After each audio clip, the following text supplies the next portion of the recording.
The Narrows in Zion National Park is one of the crown jewel hikes in all of the U.S. It's a water hike taking you up the Virgin River, winding through towering canyons and turquoise waters. If you're planning a bucket list trip to southern Utah, here's what I recommend. First, for free camping, check out Eagle Crag Trailhead, just 20 minutes outside of the park. Stay tuned to the end of the video for directions to this amazing free campsite. This time, however, I was lucky enough to snag a spot at Watchman Campground inside the park after a last-minute cancellation, so pro tip, book early and jump on that wait list fast. To get to the trailhead, you'll need to grab a free shuttle from either Springdale or inside the park. We took the shuttle to the last stop, called the Temple of Sinueva, and be forewarned, it is going to feel like Disneyland with the amount of people here. The first mile is easy and paved, but once you hit the water, you'll have to watch your footing and wade at some parts upriver. The water is cold, but felt refreshing on a hot summer day. You'll hit a section called Wall Street about 3 miles from the trailhead. This is the narrowest part of the canyon, and definitely my favorite part. Although literally every part of this hike is unique. Every bend a mystery. Now you could get some cool pics here and turn around if you want, or you can keep exploring, because the more you go,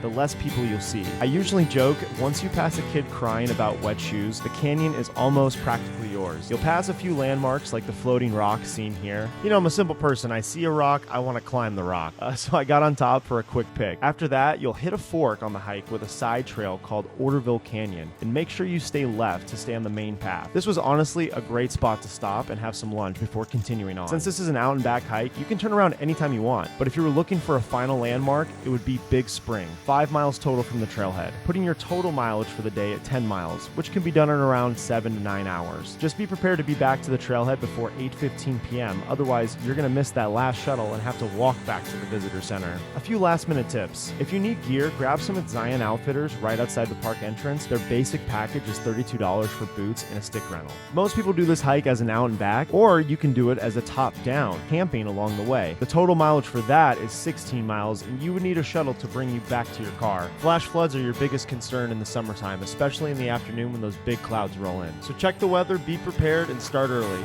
You can do the Narrows any time of the year though, and it would be empty in the winter. For this hike, you're going to want a hiking stick and some really grippy shoes. You can see me falling and slipping and sliding all over this trail, but also that means you should wear some quick drying clothes. Just be prepared to fall at least once. Alright, now let's talk about how to get to Eagle Crag Trailhead, which is one of my favorite free campsites I've ever stayed at. It's about 20 minutes from the visitor center. You're going to drive through Rockville and make a left on Bridge Road. So the exact pathway, you're coming up that road, and then you go over this way, up the side of this little mountain here, and it will require a little bit of off-roading, so I would recommend a four-wheel drive car. But seriously, this campsite has everything: 360-degree views, a bathroom, 4 bars of LTE, it's close to a town, and it's right next to the national park. I mean, you can't beat that. If you made it this far, thanks for watching. I hope this helps you on your next adventure.